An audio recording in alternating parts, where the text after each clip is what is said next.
What's going on? It's time for another episode of Too Hard for the Radio, transmitting from the future free state of Greater Idaho. I am the one armed madman, and with me today we've got Terrence Rotering. I forgot to ask you how to pronounce your last name, so I You hope I did it got it right. perfect. Hey, Yep, you got it. there we go. Perfect. Sounds good. Well, Terrence, it's a pleasure to meet you.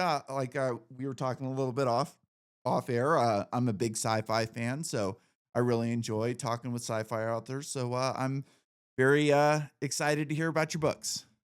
Awesome, and thanks for reaching out, Nick. It's great being here. I'm been really looking forward to talking to you about the books and just about everything you want to talk about. Sure, sure. So let's start off with like genres and themes and stuff like that, and then we'll kind of Yeah. work from there. Okay. So, just a really like 10 seconds on me. Just grew up in Milwaukee, Sure. Wisconsin, only child, love all of the old movies and all of the new movies, all the sci-fi. I mean, everything. I mean, the fantasy stuff, Lord of the Rings, as well as all the technology sci-fi stuff. And the books are back there. So everything you see there are all those 10 books. But grew up there, went into the Air Force Academy, into the Air Force for 20 years, then went to NORAD and Northcom for another 19 years and then just retired about 6, 7 years ago out in the Colorado mountains here with the dogs and my wife, and I have a couple sons, and they're local-ish. And I was like, well, what am I going to do now? And fortunately, I started like 15 years ago, kind of thinking about this, and I love writing, even though I never really went to school for English or anything or literature or any of that stuff, but just incorporating a lot of the different stories and experiences that I've had in my life and all of the movies that I've watched, and then just some imaginative stuff, I think, that makes it different than all of this into the books. And so, to get to the answer to your question, different genres, yeah, I kind of looked at the genres as well, personal opinion, just kind of stovepiping them, into sci-fi or fantasy or the spiritual warfare stuff. Yeah, I didn't want to do that. So I was like, I don't care. I'm going to do it the way I want to do it. And so I kind of looked at it as a spiritual warfare umbrella up on top, and then technology, fantasy, and everything else that we can think of underneath, and just looking at it all. And it's kind of the unified theory of everything, as it turned out. And I got one more big key book that's coming out in the spring. That's going to increase this from about 5,000 pages to 57, 6,000 of a story. And I could just keep going. So I'll shut up now and let you ask the next question. No, that's great, man. Like I enjoy long series of books. I'm a big fan of Expeditionary Force. I don't know if you're familiar with that one at all, but he just finished book 19. And I Wow. can't and I always as soon as it's over, it's like, man, I at like a couple chapters from the end, I was like, "Oh man, I think the story's actually like wrapping up." And I think that maybe we could have one more, but I think this could possibly be it. And it was kind of sad, Yeah. it's like I'm sure he wants to like at some point focus on a different story because it's got to be hard writing 19 books of the same characters and coming up with different villains so you don't like suffer from villain decay or anything like that. And he's done a really good job of like 19 episodes without any villain Yeah. decay, which is probably really hard to do. But anyways, like one of the things I was thinking about when you were saying this is you were thinking about this for 15 years, which I can totally relate to because like I came up when I after I got hurt working on power lines. I got electrocuted. Yeah. And like one of the things I've had a crazy life. I was, a dirt bike racer and then I was a drug addict and I turned my life around and then I got hurt and I've had people in my life tell me you should write a book. And I was like, "Oh, that's a Yeah. decent idea. I could do that and write like an autobiography type of thing." And I started doing that and after a while I was like, "You know what? This is kind of boring. And like, I don't think I would actually read this?" And I kind of shelved it for a little while. And as I'm like reading all through the sci fi, stuff that I love to read, I read, a couple hours every night. And I thought, like, well, what if I weave my story into a sci fi novel? And I Yeah. started thinking about it. And this has been, you know, close to 10 years that I've been thinking about this now. And it took a long time for me to actually get like pen to paper, figuratively. I do it online, but I do it on my iPad, but it was a lot of thinking. And for a while, I was kind of down on myself for not starting sooner, like, oh, I should get going on this. But after a long time, like, the story has evolved so much from the Yeah. point where I thought about doing it and had an idea and a premise to where I'm at now, and I'm like, at this point, I'm so glad that I didn't start it earlier because the book is completely evolved into something totally different than it was when it started, and I think it's gonna be so much better in the newer, version Yeah. than when it started. Well, that's really cool. When you were saying that, I was thinking about the characters, and I start writing whenever I get semi stuck or whatever. I just start letting the characters start talking, and man, they just drag me along on where they're going. So it's kind of odd the way the brain works sometimes when you try to figure out what you're going to say, but you can't, and then you start letting these characters, which of course are coming from your brain, start talking, and they start leading you down a path, and you're like, man, that's awesome. I'm Mhm. glad you thought of it. So that works really well. But yeah, so 15 years ago, I started writing Stand, and I did it just for my boys to show them you could write a book. You don't have to. You guys are reading books and you're young, but you shouldn't think that you can't write one. So I just did one just for them, and it was really small, like 150 pages kind of thing. And then 5 years later, I said I got to write a prequel to this, and that Mhm. turned out to be like 600 pages.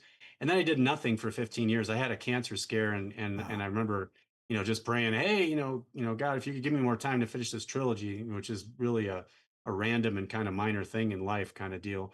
When you think about all the other aspects, I had two, young kids and a wife and trying to support them and stuff. And that's what I prayed for. But then I kind of got cured of that. And then I didn't do anything for 15 years till 2024, rewrote those books and then, finished the trilogy. And then I was on a roll. And then I did a prequel, a trilogy. And then I did another one that expanded it to seven dimensions and seven different worlds, and then this one here kind of takes it into super sci-fi mode with Tesseract and just all kinds of stuff. And it's kind of like I brought props, by the way. oh, cool. Yeah. So it's like these dolls, where you've got these Russian Yeah, dolls where they're yeah. big, but you got the little ones. So this is like Matryoshka the dolls. first trilogy. And then I just keep increasing till I get up to this. And then so, each one of them is like an egg within an egg or a doll within a doll kind of thing where you could stop after one trilogy and go, that was cool. And then, but then there's another one and you go, holy smokes. And then it takes a totally different twist on everything and reveals a bunch of mysteries and gems that you never thought of and changes everything. And then you do it again for another trilogy. And then this last one more time just really blows it up. So it's kind of like, four stories in one story kind of thing. So Very cool. I worry that I'm not gonna have any more ideas after this book is done. I've kind of shut myself off from thinking about other, premises for different books and everything, and I'm not sure, like, the way I've got it going right now, like, this book could easily have a sequel, but I don't know if I want to do a sequel for a couple right. different reasons. One of the reasons is, like, it might be funner to just move on to something else and leave this one on a cliffhanger, kind of like Blade Runner, the first Blade Runner. They didn't need to Yeah. make the second Blade Runner. Like, I don't I don't think that was necessary, but like, it kind of ended on a cliffhanger and it let the audience kind of decide what happens next. And you can imagine what happens next. And so I'm gonna leave it at a point like that where there's Yeah. not a clear resolution, but one that's close enough to give the reader an idea themselves on how to do it. But like I said, I don't have any other ideas at this point. Like this, I've been thinking about this one for so long that it makes me nervous. Like, oh boy, what's gonna happen? And honestly, I don't know if I'll want to write another one. Like Yeah. this is carpal tunnel hell. Like writing Yeah. with one finger on an iPad. You So I kind of don't know if you it's kind gonna of do happen what you were again. meant to do, right? And Yeah, and you yeah, may not think of the other idea till this one's done. And then as another thought, Nick, you could have this one and then you write this totally different one and you have just one little sliver tie yeah, between the two, yep, and all of a sudden you're like, holy smokes. And then all of a sudden you have a universe that you yep. want to build upon. But yeah, I've thought of the same thing. Like, I wish I would have written, sometimes I think I wish I would have written 10 different, completely different books. I mean, how much more interesting would that be? But it is what it is. Yeah, So, yeah. I forgot what I was gonna say there. I lost my train of thought for a second, but well, anytime that happens, just let me loose because I yeah, go ahead. Go. no. So I was just thinking. So one of the things you brought up before is like characters and how do you keep the characters alive and all that kind of stuff. And this thing spans like 10,000 years and seven dimensions, seven Mhm. different worlds. So I've got like hundreds and hundreds of characters with just a handful, maybe 20, 24 that are really important, and the rest are kind of fill. But I as this thing, like I was talking about this umbrella spiritual warfare, your primary protagonist and your antagonist end up kind of being good and evil, like the ultimate good and evil. Like there's God and there's his angels and there's these amazing dudes and gals that are in the story that do stuff. And then there's, Satan, and he's like really upset, going back to the Tower of Babel. He's like, I'm going to create a new Tower of Babel here. I'm taking over the creation. I'm destroying everything that's out there because, by the way, he forgave them, but he won't forgive me.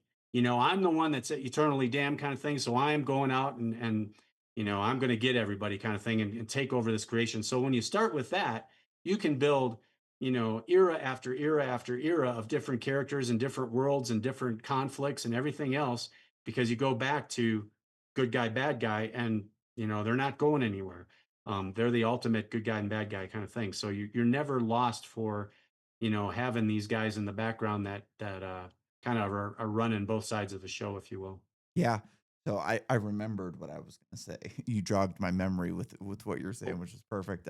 Luckily for me, like my book takes place in a multiverse, so you can have different versions of the same character that had something different happen as a child, or Yeah. just minor differences that can lead to a completely different universe. And it's not Yeah. a multiverse where every decision that you make branches off a new universe. It takes place in an unlimited, a what's the word I'm looking for? Whatever, like an unlimited multiverse where there's so many different universes that at Like some point dimensions.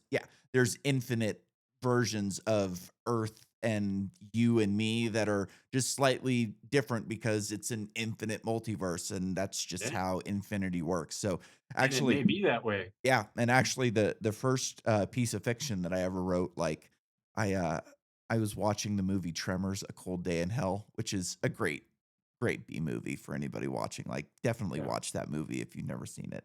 And the movie takes place in Antarctica, and so the funny part about it is they didn't have the money to film, like, in a glacier or on snow or anything like that.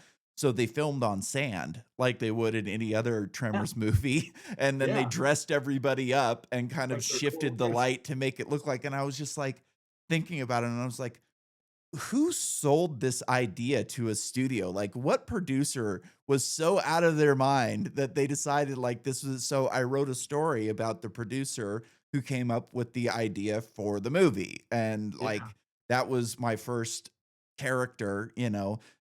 The funny part about my character is I used to get all these text messages from random like scammers who thought my name was Wayne. Hey Uh, Wayne, we've got a great deal for you on AC and heating. Hey Wayne, we've got a great deal for you on this and that, and just like endless of them. So I decided to call my character Wayne because it's kind of me and it's like kind yeah. of how I would act. So it's you could have I'm interested at some point to see like, well, what could I do with this same character in different situations? Because like in the sci-fi book that I'm writing, me and him have the exact same backstory, and then we kind of shift once the change happens in the book, and Right. then it kind of goes into, okay, like how would I react if I was in this situation? How would I hope that I would react if I was thrust into this situation? And that's kind of where I have him going, which is it's an interesting thing to kind of like write yourself as not yourself, and Yeah. I'm sure you can relate to that because every one of your characters has a little bit of you in them, right? Right. Yep. Yeah, that's true. I mean, even the bad guys, I mean, that's how you got to make them realistic. So we all have our problems in life, the things, our temptations or our struggles that we have and stuff, and you just take those and explode them out in your bad guys. So it is kind of an alternate side of you kind of deal, like you were saying. Yeah. Yeah. So one of the things you wanted to talk about was kind of like the writing process, and we were talking a little bit off air about Expeditionary Force, which is one of my favorite series of books, and the guy's got 19 of them so far, and he's done such a great job of not, having villain decay and not you getting sick of the characters. Like it's just a Yeah. great series of books. And like one of the things that I do that is kind of abnormal, I would say, when writing is that I listen to music while I write. which Mhm. I know some people do, and some people say absolutely don't do this. And music's a big part of the book that I'm writing. Like I've got every chapter is kind of has like a theme based on a song. So there's kind of like the chapter is named after a song by a certain artist that I like. And at some Yeah. point when it's all done, I'm gonna have like a YouTube and a Spotify playlist where you can go and like listen to the soundtrack of the book. And Yeah. it's, you know, more than just a soundtrack. This is like what I'm listening to while I'm writing the book. So, Yeah. talk a little bit about your writing process and how you get Just things really done. quick on what you just said just this morning. So after I wrote, 4,000 pages, 4,500, I said, it'd be really cool if I could go if there's is there something out there like an AI out there that, by the way, AI is really bad in my books. Hopefully we talk about that. Yeah, But in the absolutely. future. But I was like, is there something I could just drop all these books into and go, hey, analyze this, or give me all the battles, or tell me what the characters were and all that stuff. Because you write them and you've got such a massive amount of stuff, you just want something to throw it together. So I ended up getting this Google Gemini program, which is like 20 bucks a month, which I would recommend for people, not to help you write. Of course, it's always trying to, but you just like have to shut it down. Mhm. Um, but to be able to ask it questions once you put your book and stuff in there, because it'll look at things and you can ask it anything, look at it for this or that or whatever, and it comes back with stuff and you're like, wow, that's cool. So and now I lost my train of thought. But the reason that I got that, what you were just asking me about, oh, the writing Yeah. process. Yeah. So that'll look at all of this stuff for you, which is really awesome. And it'll make sure that you're kind of on track from, an artificial intelligence point of view. Just that you weren't saying something in your book, like a theme or something that was really off base and you never came across with it. But so that's kind of cool. But anyways, the writing process, yeah. So I never, I hate sitting down and writing kind of thing. I find, and everybody's different, but when I go take a walk with the dogs, all of these ideas come to me. And the same thing is when I'm driving. It's like I'm driving, I'm out here in the country, so I'll drive to, Cripple Creek to the casino or something. And the whole way on the way, I'm writing down dialogue between characters. All this stuff comes to me. And you're like, well, you're going to write that down or what? So on your phone, with technology we've got today, you can just hold your phone, right? And you just speak into your Mhm. phone. And it puts all that stuff in there, and then you just download it to your computer when you come back, and it's all there, and you're not sitting in front of like a blank page, trying to figure out what you're going to write and all this stuff. You just fix it for, the punctuation, Yeah. grammar, and spelling kind of deal, with a spell check or whatever to start with. And then I just leave it. And then I go on to the next chapter. No, no, no, no. So I kind of think through the whole book. I come up with just a rough chapter kind of deal so I can get from A to Z, kind of like the way you do with a maze. Mhm. Make sure you're going to get there. And then I can just sit back and go, okay, I got like 50 chapters. What am I working on today? What's the next chapter? And then you just enjoy with that chapter. So different people do it different ways, and you can deviate once you've done that if you come up with other great ideas or whatever. But that works great for me. So I don't know what's kind of working for you, or what do you think? I have a similar way of doing things. I get good ideas when I'm sitting in my hot tub at night. Hot That's tub, yeah. yes, in the morning. A hot Same tub's thing. I think great. it's the brain, Yeah. the I circulation. At that point, like, I'm typically, like, listening to an audiobook, and I'm just kind of laying back and relaxing, and when you're already listening to sci-fi, it kind of really, like, gives you ideas in a certain way, and, like, Yeah, I don't rip people off and use exact, things that right. they're doing, but a lot of times it's like, "Huh, I could use something similar to that in this situation," and I've got probably, I don't know, 200 pages of notes at this point where Yeah, at s like, there's so many notes that I forget like what's in there, yeah, So every once in a while, I'll just kinda scan through the notes and and it, go, yep, what have I thought of over the years? What have I written down? And I'll kinda go through and go, "Oh, I forgot about that. That would work here." And, "Ooh, yeah, that would work, I wrote about this down here, but if I move it to this portion, it would be better. It would leave, more suspense. It would give the reader more time to kind of guess what's happening rather than have it spelled out for them, because like one of the things that really bugs me about a lot of modern sci-fi, especially in film, not so much in written form, is that it doesn't really respect the person watching the much, video. They think that everything has to be spelled out for you, otherwise you're not going to understand it. And that to right, me is like disrespectful to the person who's watching the movie. Like I'm smart enough to kind of figure these things out on my own. Give me enough rope to kind of guess what's going on and build the suspense and don't just like have the main character say exactly what's happening, all Yeah. the time. Yeah. Like, let me kind of guess what he or she is thinking rather than like them vocalizing what they're thinking and telling somebody else what they're thinking. Like, let's build some suspense, let's build some action and leave the reader like anxious to know more about what's going on rather than like, Yeah. okay, this is what's happening. This is what's going to happen next. Like, I don't want to be out in front of the story, if that makes sense. Like, a lot of Yeah. times they will spell something out and you're already waiting for the change event or the next Yeah. scene because you know what's going to happen. And like, Well, that's because 'cause we're so smart, Nick. yeah, I mean, that's really what it is. They're yeah, playing to the lowest common denominator. yeah. So you gotta kinda cut them from some slack for that. But you're absolutely right. I mean, you don't wanna say everything because there may be interpretations that people have based on who they are that to them are even more interesting. So you kind of like you leave that stuff up in the air because you're multiplying your story kind Hmm. of. Because some of the people aren't going to want to have exactly what you planned, and they'll have other things in their mind. They'll go, "That was really great," and you're like, "Oh, I didn't even know. I didn't even think of that one." But yeah, So when you're but you did right, remind me go really ahead. quick. Yeah, You go did ahead. remind me why I brought up the Gemini thing because I just discovered on there they also have a thing for music, and you can type in like 3 sentences of like this chapter is about this, this, and this with these characters, whatever. Give me a hard rock song because these guys are battle warriors, and it gives you like 30-second soundtrack that you're like, wow, that is really good. Yeah. And so for listening or reminding you, what you're writing about, you can have one of those for every one of your chapters, and then you can link them all together and just have the whole soundtrack of your entire story, which is kind of cool. It's Yeah. fun, at least. It's just a fun thing. So I do wanna come back to the AI stuff here in a minute, but, Yeah. you kind of had got me thinking of another question for you. So Yeah. when you're writing, are you writing something that you think would be interesting? Or are you kind of thinking like, well, what would the audience find interesting? Because for me, like some of the more interesting parts of sci-fi novels to me are the technical aspects of it. If Yeah. I'm reading a space opera and there's a faster than light, travel spacecraft or UFO or whatever it is.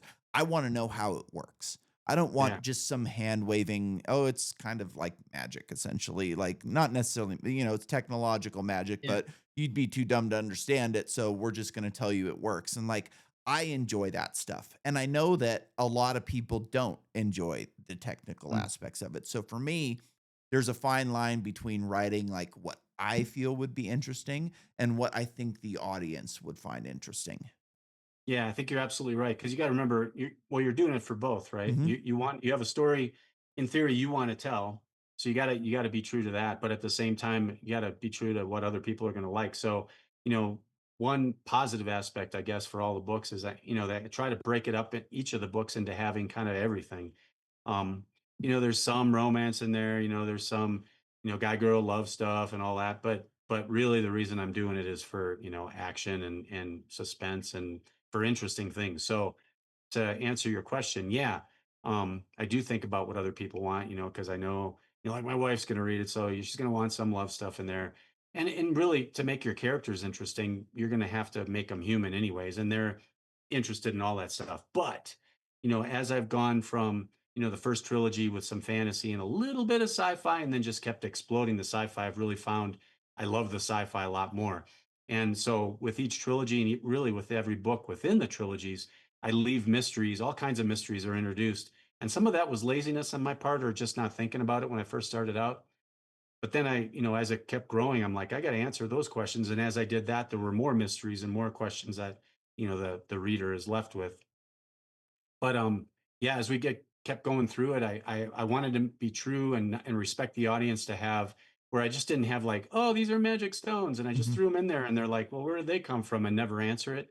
So everything within the trilogies and as it expands, as far as I know, has been answered and will be answered. But yeah, there's black holes and tesseracts and time tunnels and photon entanglement and just everything you can think of that's tech to make it really interesting for the tech folks and so they can really attack it and go, well, that would never happen. How could you do that? Whatever. And then I explain it a little bit more in the next mhm. book and keep going there. But yeah, so to answer your question, both. Yeah, Drives I you. always like to have a reason for everything. I don't want something in there as just filler, you know? Yeah, Like, "Oh, yeah. here's just a piece of technology because there's a piece of technology." Like, I like to think everything out and think, "Okay, like, why would person X do this to person Y?" Or what technology would kind of fit in order to get us into this point of time type of thing. And like I totally agree with you. Like there has to be a reason for everything.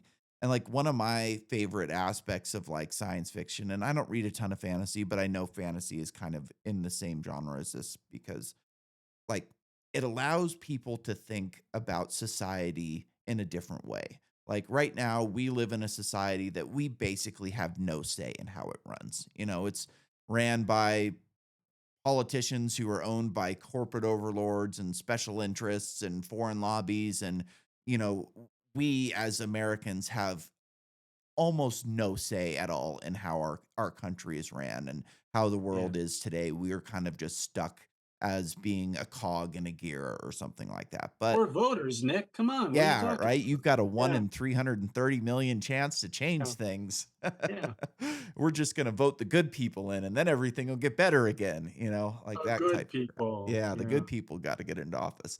Anyways, like, sci-fi and fantasy, they allow you to create a world and think about how things ought to be rather than how they are, and I yeah, think, like, that's one of the more interesting things like, I personally, like, I hate the way our society is today. Like, I just loathe almost every aspect of it. Like, I think our freedom and individuality is being eroded away by the day. And like I that's one of my favorite parts about science fiction is being able to go into a different world and think like, okay, like this is how things ought to be, or what if he did this and then things would go like that. Like one of my favorite authors is Larry Niven. And mm, one of my favorite parts about his books is that like anytime the government gets involved, things just get screwed up. Like they just screw things up. They're doing things for the wrong reasons.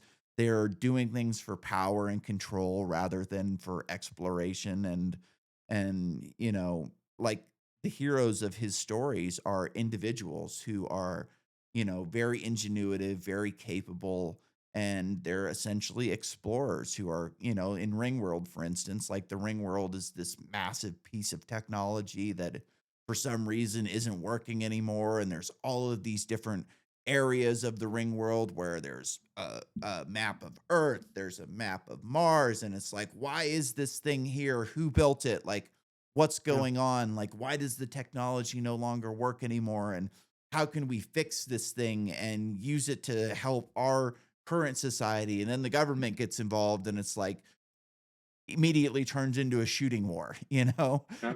Oh, And of course, yeah. because that's how things go. And so We like got weapons, we gotta use them. yeah, exactly. So does that is that something that you use is like, okay, I have a blank slate here and I can kind of like explore morality and choice and individuality and like the spiritual warfare aspect of it has to play a big part into those factors like individuality and morality and choice. Yeah. So starting from times of old and going into the very distant future and then having all these different dimensions, you have all kinds of leeway for going with that. So when you start out, you got almost nothing. And then now I can explore all of those things on, seven different worlds and how they developed and what their people are like and what some of the physical physics aspects of those places are and where they came from and how they got started and where they're going and all the connections between there. So yeah, the morality is big in all of them. Um, yeah, it's there's so much, Nick. It's hard because you lose your train of thought when you because as you were talking, I'm trying to think of I've got like five or six different things to say, and then Yeah. when it's time to say it, it's like holy smoke. So Yeah. just trying to focus on one. It's like okay, so the sci-fi and then yeah. Okay, so the sci-fi develops on all of these different planets. Um, and you wonder where they come from. And as you go farther through the books, you find out how they got planted, if you will. Mhm. And then it all ties together. So I'm gonna let you talk and then I'll just interrupt you when I actually Sure. think of what I was gonna say because there's Sure. just There's so Sure. oh, I know what. So yeah, so the spiritual aspect of it is good because one of the main reasons I wanted to do this was give people an alternative to, just the fantasy and sci-fi that's really nihilistic and humanistic and dismal. I mean, some of the fantasy, and don't want to disparage other authors because they do it for different reasons, but we're picking up, Gnosticism, Mhm. agnosticism, mysticism, the occult in some of them, all of these things that are built into there that people are reading and they go, oh no, I'm just reading, but you're feeding yourself that Mhm. stuff. So in my books, the difference, I've got there's design in the universe, there's unity, or not unity, there's purpose. Everybody is unique. You're important for different reasons. There's answers, there's help. Instead of just leaving it float out there when the book's over, like I'm no better off than I was. Um, I've seen some of your other podcasts and you've talked to different authors. I'm a little bit preachy at times through some of the characters because I got something I want to say, Yeah. and I want it to be different. So, God is in there and, it's probably like, I don't know, 10% of the thing, but it gives everything cohesion and it really, like we talked about the antagonist and the protagonist in the beginning. It really gives, you know, uh, I don't know, a direction to the entire series and to the themes of every book and to the characters. So they don't struggle so much with, am I going to kill somebody because I'm terrible or I'm a really good guy, so I'm going to go preach the gospel kind of thing. They're struggling with, how do I get through this situation? And some good guys turn into bad guys, and some bad guys turn into good guys. So it's not like you start out in a certain place and you're going to be wonderful forever. You never really know where people are going throughout the series. There's some that you do, but a lot of them that you don't. So I know I kind of wandered around with that, but with 10 books, you're like, maybe you could bring me back sometime. We could talk about just one book. Yeah, But yes, absolutely. Yeah. like at the end of the first trilogy, that Forever, I really get into, a tyrannical government. There's a resistance. It's kind of like James Bond, Mission Impossible for that book kind of thing. And then every other book has a different two or three movies I could relate it to. Yeah. But yeah, go ahead. I'm sorry. It's No, just no worries, so man. excited. I got so much to talk about, but Right? it's like Yeah, sometimes I just lose myself in this. It's just we got massive. time. Don't worry So about it. You know, okay. like one of the things that I enjoy a lot about, having like a villain in the story is like I feel like every villain thinks they're doing what they're doing for the right reasons, you know? Yeah. And that may not add up to everybody in the story. That may not add up to the hero of the story. He may think that, what you're doing is evil, but I like it when it's like, okay, I see what you're doing. I don't agree with what you're doing, but I understand why you're doing it, Yeah. And like your some of your books, my books explore the ancient past. And I think the past is in a lot of ways more interesting than the future because like the future can be, it could go backwards, it could go forwards, you could have better technology, you could have worse technology, but like we're never going to know what actually happened in the past.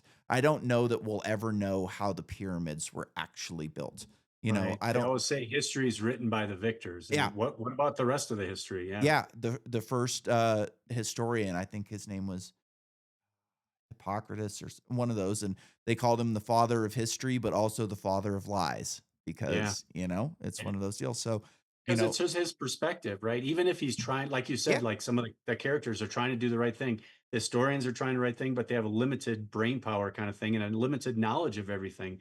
So they may be trying to do the right thing and still be screwing it up. yep, we'll never have like, well, hopefully we maybe aliens have been watching us for thousands Mm. of years and we will have a non-biased third party observer at some point that'll tell They'll us, have an agenda too. but exactly, exactly. And yeah, one of the things about like if aliens were to land today, I used to think like, you know, they have this narrative that like, oh, people couldn't handle aliens if they, came and landed on the White House, lawn today. It would cause chaos. And I always thought that's dumb. Like I think people would be okay with it. And then I started thinking about it more and I was like, well, I wouldn't be okay with it, to be honest. Yeah. Like as much as I am into this type of stuff and want aliens to be real, I don't want us to be the only thinking, consciousness within the universe. Like as soon as that UFO lands on the White House lawn, they're in Changes charge. everything. It changes Yeah, but it everything. changes all our concepts of everything too. Yep, Yeah, and even if they're benevolent, they're gonna value their survival more than our survival. They're gonna have technology just by the fact of them being here. It means that their technology is orders of magnitude greater than ours, and they're essentially gonna be in charge. Whether they take a heavy hand like childhood's end and kind of say, okay, we're gonna make you do this, and your life's gonna be better for it, or if they kind of step back and let us do our own thing, like it's still Space Daddy at that point. You know what I yeah. mean? Well, you just stumbled on your next book because you could have them come, everything's, kumbaya and everybody's living happy and they're getting along. And then you start exploring all the little subtle differences that start diverging the aliens and everybody else and the problems that they run into for that. Yeah. I have aliens in my books too, but I won't go into too much about who they are and what they're doing and Yeah, no, I don't yeah. want you to give anything No, away. it's all good. Yeah. It's always a difficult task to do my job when I'm talking to sci-fi artists, authors, because like I have to give you guys the right questions to talk about the right things, but also walk this line where I don't want you to give anything away, because if you give something away, then the reader's not going to want to go Yeah. and read the book, because it's, Yeah. going to be one of those deals where I talk about like in the book that I'm writing, I kind of talk about it openly on the podcast. So people who have watched the podcast aren't going to be super surprised by what happens Yeah, in the they'll book, still want to. That but they're probably still going draws to want to. people to wanting to see it. Yeah. Yeah, exactly, and it's still gonna, appeal to an audience that has never listened to the podcast before, so Yeah. I'm not too worried about that, Plus, it but helps you like organize your thoughts about it it all too does. as you talk about it. I mean, it's great. Well, one of the main themes of my book is consciousness, and I actually came up with, like, one of the aspects of it while I was on the podcast with somebody. We were talking about telepathy, and I was kinda thinking, like, as he's talking, I'm like, "Well, if telepathy was real, how could you explain it scientifically? Like what Yeah. are some of the things that you could do?" And I thought about like, okay, well, what if consciousness is a non-local phenomenon that exists outside of our minds, and our minds are a radio antenna rather than, a signal generator, or Yeah. there's this big well of consciousness out there somewhere that we're not able to perceive at this point, and our brains just, mine and your brain just have this tiny little piece of the signal coming in, and if that is one large pool, then maybe it's all entangled at the quantum level, and me and you are entangled in some way, and the closer you are to the person around you, that the tighter that entanglement is, which would kind of explain why sometimes you're just thinking about somebody and all of a sudden they call you, and Yeah. Yeah. I like think there's that's something to that. And yeah, we know a lot about, I mean, we're learning a lot more about entanglement, right? yep, And that's a pretty incredible thing. That photon entanglement and everything else that goes along with it is a real thing that they've tested and they've used, which is some amazing stuff. But yeah. yeah. Einstein called it spooky action at a distance, Yeah. and Yeah. my main character calls it quantum voodoo, which I think is a good term for it as well, Yeah. which I've I got a lot love. of entanglement in the stories too. It's interesting, right? Like I always am kind of like wondering how that phenomenon could be leveraged technologically. Like I know that they've done quantum teleportation within, satellites in near Earth orbit, Yeah. but like Little how photon could you things. use that in order to send a message? How could you use that, to have faster than light communications? Like I don't know that we know if Yes. we can do that No, at this they've point, done but that. Yeah, yeah, they've done that. That's the biggest thing that's amazing about it is because if, when you split these photons and you have one piece by you and you send the other one wherever, it could be on Mars. And if you have 26 different ones and you flip them from white to black or whatever for the 26 letters, you've got instantaneous words yeah. that as soon as you do it, it happens on Mars. So, yeah, I mean, that's stuff I'm sure the militaries of the world are already using Oh yeah. because they'd be stupid not to, because we always talked about staying inside of the OODA loop, which is your decision loop. And that communication is a big part of it. So if you can communicate with your troops before the other guy can, you got a big time advantage. So yeah, I'm sure they're using that. They have to be, The real thing. their technology is so much more advanced than us that it's like Well, as far as we know, right? Because we've got to be secret about ours, and they're bragging about theirs. So I mean, who knows? Yeah, But they say China like has 1,000 different scientists for every one of ours. So probably. eventually, you'd think, Yeah. so Yeah, I mean, I think like what was that guy's name? Ben Rich, that was head of Lockheed Martin Skunk Works, that said like we have the power to bring ET home, and if you can imagine it, Lockheed has studied it, tested it, and either gone further than you can imagine or scrapped it because it didn't work. And yeah. I don't doubt that in any way. Like I think that these people have got some of the some of the smartest people on earth locked up. And one of the weird things is like there's missing degrees out there where you've got a bunch of people who have degrees in different subjects that don't really Mm. show up in the workforce. So it's like if you've got What are they 10,000, doing? yeah, if you've got 10,000, or whatever physicists that have graduated in the past 20 years, only 8,000 of them are actually working. And we don't really know where those other 2,000 are and what they're doing and what they're working on. Yeah. And, who really knows? Like it's, So technology is what we're talking about, yeah, and tech is an amazing thing. Like you were talking about, oh yeah, you're not real happy with most of the things that are going on, but look at what you're doing, man. You're talking on podcasts, we're sharing ideas, with whoever else is out there that's listening to them, and that's an amazing thing that 50 years ago people were like, what are you talking about? Or TV. I mean, think of anything yep, that we have now that they didn't have then. So that's what's going to happen in the future, and then of course looking, when you look back in the past for different books and stuff that you're writing, you're able to capitalize on that and the growth of technology through it. And then you really you upset the apple cart by finding some time tunnel or some tesseract or something where people can go back with that tech. And then it's new to the people there, and it just blows everyone's minds. And yeah, yeah. it's pretty cool stuff. When I was a kid, if you would have said, I want to have my own TV show or my own radio show, they would have been No like, way. Yeah. "N- let's settle down here. Like, let's figure out something that's actually attainable, Nick is and Johnny Carson now. yeah, exactly. And, now you can start a podcast for a couple grand, and Yeah. even less if you go with low If it's level not equipment, high tech. Yeah. like you can do it fairly easily at this point. And Yeah. one of the things that does kind of suck about like tech is like we do have some shiny new gadgets, but in a lot of ways, it hasn't improved people's lives all that much. It's made Right. them more productive at work. It's allowed them to have, access to information that, young kids would have never had access to when we were younger. But it hasn't really, and in a lot of ways, it's made people's lives worse. It's gave them less human connection. It's allowed people to live online and interact with communities that aren't really healthy for And a now they're productive sad and person. depressed, Yeah. and what it's really done is made, like you talked about before, the corporations and the other people that are kinda like the plantation owners Yeah. now, they've made it so we're helping them make more money. That's what it really does, and they've convinced us it's making our lives better, Mhm. but you can tell by all the health and the mental health problems that it's not. Yeah. So, And the yeah. corporations really just leverage this stuff. Like I recently I had a microwave go out in my kitchen, and it's like a microwave that was installed above my cooktop, so it's got a vent in Yeah, it. And I've gone through 3 of those microwaves since I've moved into this house, which has been right. like 11 years.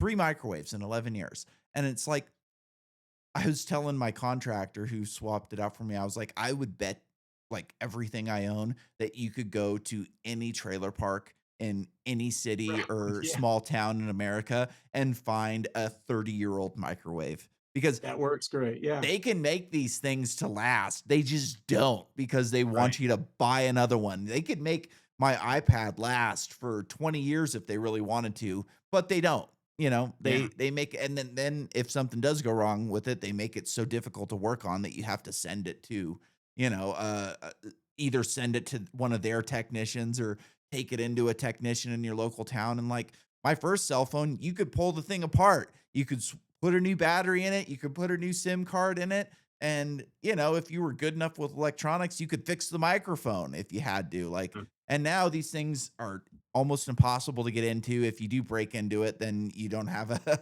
like a warranty anymore, and it's just this rent-seeking behavior, corporate trap that they have us all into where they can Yeah. just exploit us for our money And because part of we have that to they have the new explain is, thing. if we all support each other, if stuff doesn't break, then we don't have to buy new stuff and Yeah. it doesn't employ people to fix it, doesn't use up, materials to make it, all that stuff. And so because so much of our economy relies on us, that if we break that down, then we go under. So who goes under? They go under. The banks go under, the corporations Yep. go under, everybody goes under.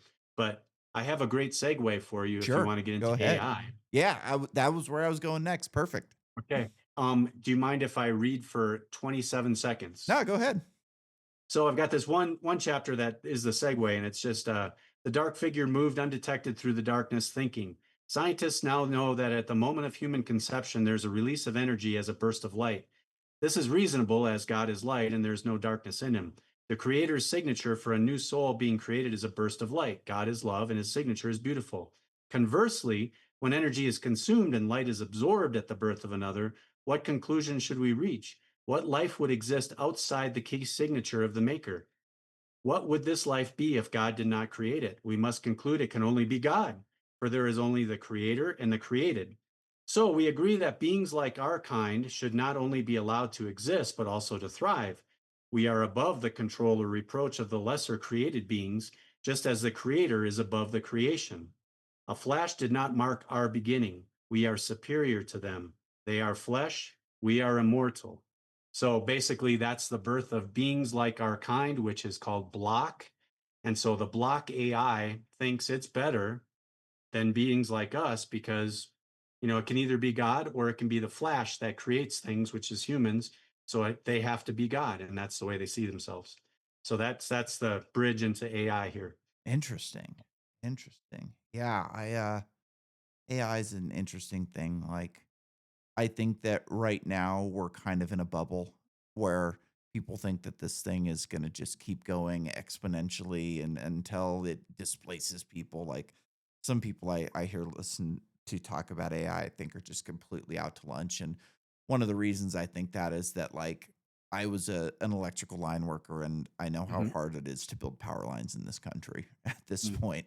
And these AIs need so much energy to keep improving themselves, just to Yeah. run a new model, it's like, terawatts of energy essentially to kind of scale up into an AGI, at least doing it the way they're doing it now. Like I saw a video on X a couple weeks ago where they kind of like took stem cells and turned them into like a blob of Right. human brain and then put it in a Yeah. robot, and the robot's able to do things that a typical AI can't do on just a tiny bit of energy. And like, our brains run on a couple of watts and it's capable of doing things that AIs that are running on megawatts aren't capable of doing. So, like, I don't know Yeah. that this path that they're on right now is Yeah. necessarily going to be the path that they go along in the future. Like, I think we could have some sort of like Blade Runner style technology where you've got a biological computer essentially, and then you run into even Yes. more problems, which is like, when do you consider this thing alive? Like, what is humanity, and how do we know that they do or don't possess it? Like that opens Pandora's box in a much more major way than like ChatGPT does. So I'm going to blow your mind here. Well, probably not because you're so sophisticated and you've had so many people on and stuff. I'm not going to come up with probably anything you haven't already heard, but I'll give it a shot. So I'm going to be the crazy sci-fi guy here just for a second. And I think if AI is actually going to be something in the future, I think it'll start thinking of ways that it can power itself. Mhm. And then we're going to be like, oh my goodness, that's wonderful. And we're going to start falling into that and doing it. And I don't really know if, who knows what those things will be, but I think they'll probably think of stuff just like AI is talking to each other, or the different AI programs are talking Mhm. to each other again, and they have to shut them down because they're already communicating, Yeah, whatever. in And their own language that we don't yes, in their understand. own language. But they have been experimenting with the molecular, give me cells that can actually mix with AI stuff to compute power so it's actually more of a living being kind of thing, as opposed to just, hey, it's just a program we tell it what to say, Mhm. which a lot of people think on the other end of AI, they underestimate it and they just go, oh no, it's just, it just tells you stuff you want to know that other people have already put in. And I think that's way underestimating. But here's the part that'll blow your mind because it blows mine from a trusted source. And he told me recently that from another guy that went to a conference. The guy goes to a conference. They have, hey, we got another speaker coming out. This corporation, CEO guy for whatever. He's going to come out and speak to you guys for like 15 minutes. Comes out and talks to hundreds of people for like 15 minutes and they go, man, this guy's sharp, whatever. They go up afterwards, talking to him, all this stuff. Then he leaves. And then they come out, get everybody back together and they go, what'd you think of this guy? And people are like, wow, he's really sharp and kind of surprised. He's like the best looking guy we've ever seen. You know where I'm going here. Mhm. Um, and then they tell everybody, not real. Robot guy with AI. And nobody picked up on it. The people, the closest they got to it is they said, he didn't seem like he had a spirit, like you and I were talking, you kind Mhm. of get an idea we're real people kind of thing. So I'm wondering, and I take, again, this is a not a crazy dude. Are there people walking around the supermarket that we think are real people and they're just, really are those advanced robots with AI stuff and they're just picking up oranges and looking at them, apples, whatever? We may already be there. So we shouldn't really be underestimating too much. I think, with the photon entanglement and everything we talked about, that's just something they released to us. I think, and I'm not a crazy dude, but I think we're probably just seeing just the tip of the iceberg of what's really out there. And Yeah. if we really knew it would blow our minds. Yeah. Just some And examples. based on like current science, like I think the hardest thing that they're going to have to figure out is going to be like the human face. Like how are they able to create something that is able to do So this many and that muscles. and have Yeah. all of these different movements, you know what I mean? Yeah. I think that could be the most difficult part, but that being said, like we've had Mission Impossible masks for decades now. Like Yeah. the CIA's been using those things since the 60s and 70s. So, I mean, are they capable of building something that has muscles or at least something that simulates muscles and cartilage and gives you a, so like I have a prosthetic hand. And when I got my prosthetic hand, they had a couple of different options for a glove that goes over the actual robotic hand on it.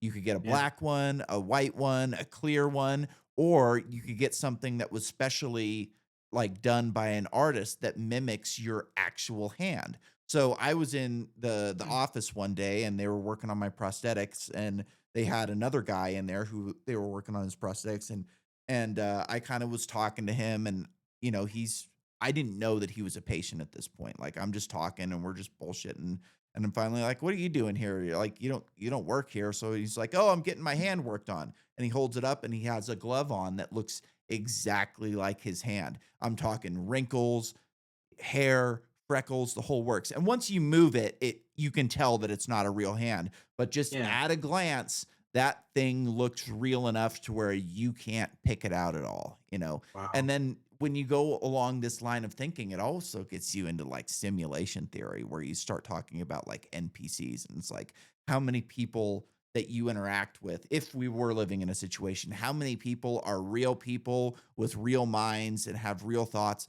and how many are just this computer generated thing that is like you said picking up oranges and just walking around and Yeah. kind of going through the motions of being a person but not actually being a person. And gotta wonder, like a lot of times there's this crazy study that like I don't know if you ever heard of this before, but if you haven't, you'll be thinking about it later going, wow, that's kind of creepy.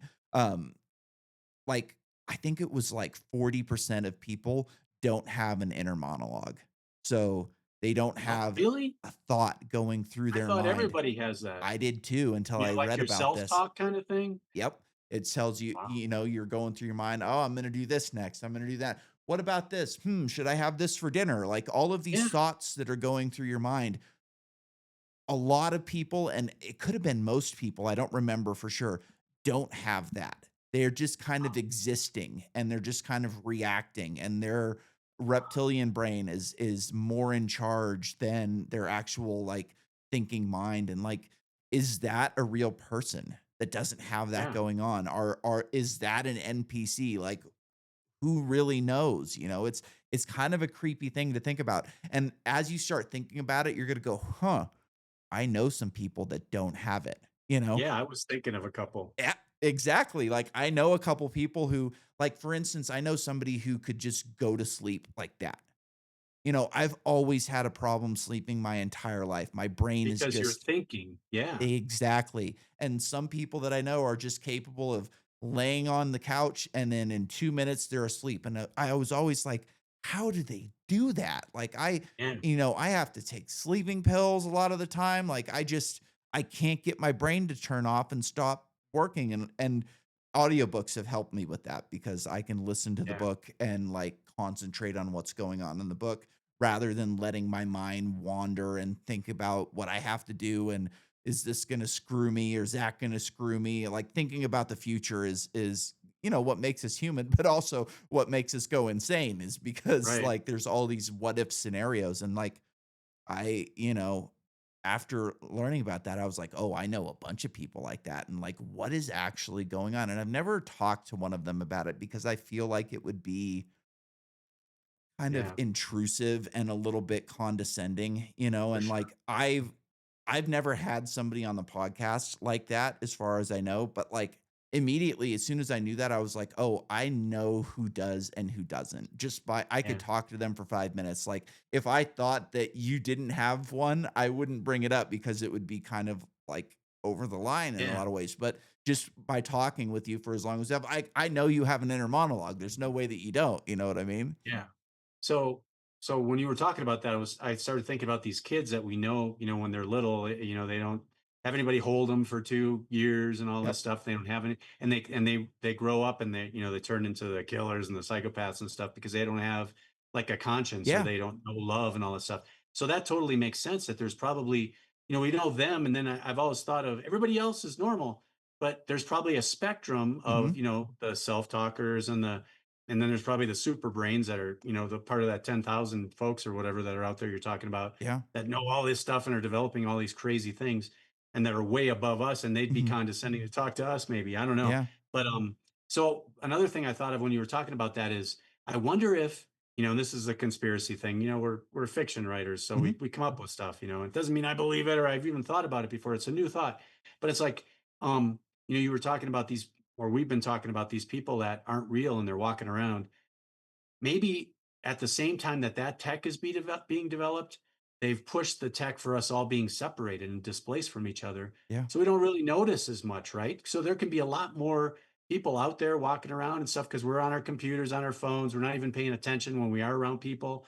And when we're not around people, they can be doing their thing. And so maybe they're testing all that stuff, Yeah. with all these people while we're distracted and displaced like this. Yeah. I don't I mean, I a lot of people who are kind of discount conspiracies right on their face, one of their justifications for it is like people aren't smart enough and capable enough to pull this off. And it's like, I don't believe that for a second. I think the people who are actually pulling the strings of how society operates and what we eat and what we think about, like, I don't think we even know those people's names. Like, I think know. the people who are actually controlling the puppets are in dark rooms, they're in the shadows. I think they have technology that we couldn't imagine. I think that they probably have life extension that keeps them alive longer than we do. Like, I think that there are people out there who we wouldn't even consider people a lot of times. Like one interesting thing about a sociopath is they're very good at pretending to be a person. You know, Mm, you can like yeah. listen to one talk. Some of the like Ted Bundy, like Yeah. that guy could spin a narrative. He could spin a tale, Right. but like when you get down to it, like that guy was barely even a person. Like he was so gone. There's there's people like that who have so much money that they can get away with whatever they want, Yeah, and I think the people that deny that, I think it's either, they're protecting themselves. yeah, They don't want to worry about it. Or maybe they're not internal thinkers. yeah, Maybe you're hitting them with something that they're just like, yeah, and they don't because they can't. So who and knows? I think that's one of the reasons that we're never really gonna know the truth about the Epstein files is because Right. these things are happening, and this Yeah. guy he had 1 foot in the world of shadows, and he had 1 foot in the world of science, and then he had another in politics. Like, this guy was not quite in this ruling class, but he messed around with them quite a bit, and he was Right. interacting with them, and, like, I don't want to get too deep into conspiracy land, but Yeah. like I think there's a very good, at least a non-zero chance that he's still alive because if I think about it and I go, if I was this guy, like what would I do? I would have a dead man switch. I would have all of this, data that I've collected. I'd have all of these surveillance tapes that I've all the blackmail, all the dirt would be on a dead man switch. And if I don't put in a code or call somebody Yeah. or It's up. go through Boom. these Yeah. levers, bam, everybody gets Sure. burned. So, like, I Yeah. think that there's a very at least non-zero chance that the Yeah. guy's still alive because of that reason. Like, he's clearly not a stupid person, Right. And it would take a very stupid person to not put levers in place to keep himself alive if he got burned? Yeah, and if he's got all of this stuff on all these important people, you're like a number one target because you basically can blackmail everybody, and why would you think there's some not even one person's going to try to get you? So yeah, you'd have that so you could protect yourself as an insurance policy. I think so, Yeah, I think so. but yeah. It's And how easy would it be for them to fake his death or anybody no. else's nowadays? I mean, We were just talking about Mission yeah, Impossible masks. Like, yeah, if they've got Mission Impossible mask, if they've got, you know, the guy was experimenting with genetic engineering in Zorro Ranch. Like, what were they experimenting with? Like, right, how good are their plastic surgeons at this point? The yeah, CIA or Mossad. Like, how good are their plastic surgeons? How hard? Like, we've seen these people do some very evil things. So to me, uh it's not a far reach to say that they kidnapped somebody that looked something like him, gave him a ton of plastic surgery, and then killed him? yeah, or even the tech that's out there. I mean, they can make you know important figures show up on TV and talk and Sure. do all kinds of stuff and release it, and it's not even them. So Yeah. how easy would it be to fake? Oh yeah, every bit of proof that they've got that he's dead, they could fake Yep. like nothing. Yep. So, And, like, deep fakes are getting so much better? Like, it's gonna be a crazy world when, like I mean, I remember just a couple of months ago, maybe a year ago, AI still couldn't do hands. Like, that was one of the things that you could look for to do, mm, as, "Is this a fake or is this not a fake?" yeah. Like, who now it's getting to the point where you can't even really figure it out. I read something interesting, a couple months ago. It was a theory called Benford's Law, which is a law of large numbers. So, Hmm. when you would look at, like, how far apart stars are within a galaxy, and you come up with, like, average numbers, you would think that, like, it would be random. It would be completely random, but it's not. Like, one of the things, like, with large numbers is if you go to the first number in the sequence. So if you're going, okay, this many stars are this far apart, you would think that the first number in the sequence of numbers that would be the distance apart would be random. It would have as many ones and as many nines and twos and threes and fours and fives. But it actually works out where you have more nines than eights, than sevens, and all the way down to one and zero, which Mm, doesn't make a lot of sense, but you can start to use that to, like, go to pixels within a picture. So, like, one of the things you can do with a deep fake is go in and see the pixel displacement and how many pixels of each color there are, and it should follow Benford's law. And if it huh, doesn't, that could mean that it's fake. And to me, like, that's such an interesting thing because it's like, is that a sign that we're in a simulation? Like, you would think, like, if we were in a simulation and the simulators wanted us to know we were in a simulation, they would leave us hints along the way, yeah, right? Or maybe make mistakes for some reason or another. Like, maybe the AIs that they're using aren't quite sophisticated enough to make everything random. I don't know, but I thought that was a very interesting theory. yeah. So here's a really quick segue. That's a great segue to this. One of the things I talked about are these God winks things, and you can say, "Oh, yeah, that's not God" or whatever. Okay, well, let's go with, well, it's either God or maybe it's someone's given me a clue that we're in a simulation. So as I was writing these books, I wrote the first two, 2005, 2010, and then I did ended that first trilogy with Forever in 2022, 23. But I was looking for one place on the map where everything would have began, and I needed a name for it, and so I didn't know what to name it. So I said, well, I'll take the first letter of each of the land masses that I put in the book for 2005, 2010, and then these new ones that I got so far that I've written into 2022 or 23. Saying that. But anyways, so I came up, I said, okay, what's the order that I put them in there? And what are the names of these land masses? And they came out with Tophet for Trinia, Nomentia, Parlantis, and El Tigre. And I said, well, that's got a kind of a ring to it, Tophet.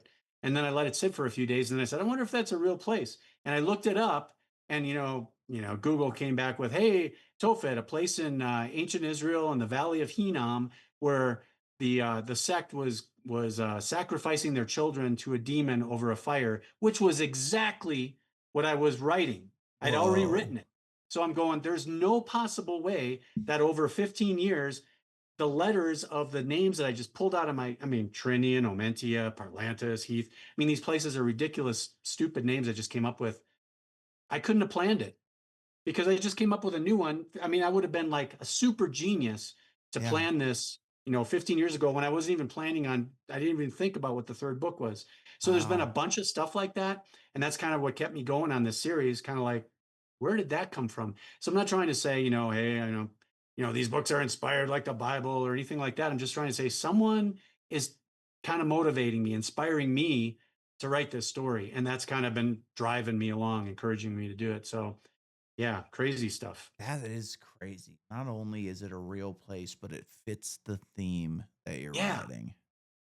I mean, That's and I guess someone could say, well, you planned this out 15 years ago and planned these different places and put them in order and this place, all that. And then 15 years you remembered and you built this place. And then I mean, I mean, I can honestly tell you, I didn't do that. yeah. So No, yeah. So, that does not sound like a and there's a lot coincidence. more. That's We don't have wow. time, but Oh, there's we a got lot. plenty of time. Tell me some more. Where else would you So like to another take us? thing is, and again, we're all individuals, and this is me. I'm on the podcast. So again, someone would say, well, if this was in a book, I'm being preachy, but I'm just telling you who I am.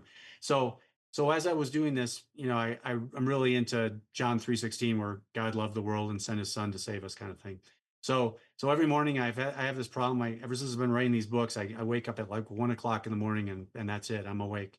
So at 3:16, I take a picture of my clock, old clock radio 3:16, and I put John and throw it on Facebook. And I was doing that for like 2 years. Then I start doing these books, and all these 3:16 start popping up. Like I gotta pay for this one. So I go up and I kind of crazy another story, but I have all this gold and stuff buried out here in the mountains, and I go and I pull out a gold coin, and I go to turn it in at the time, and the guy goes, "Well, it's $2,316 today. We'll give you." And I'm like, okay, 316, random coincidence.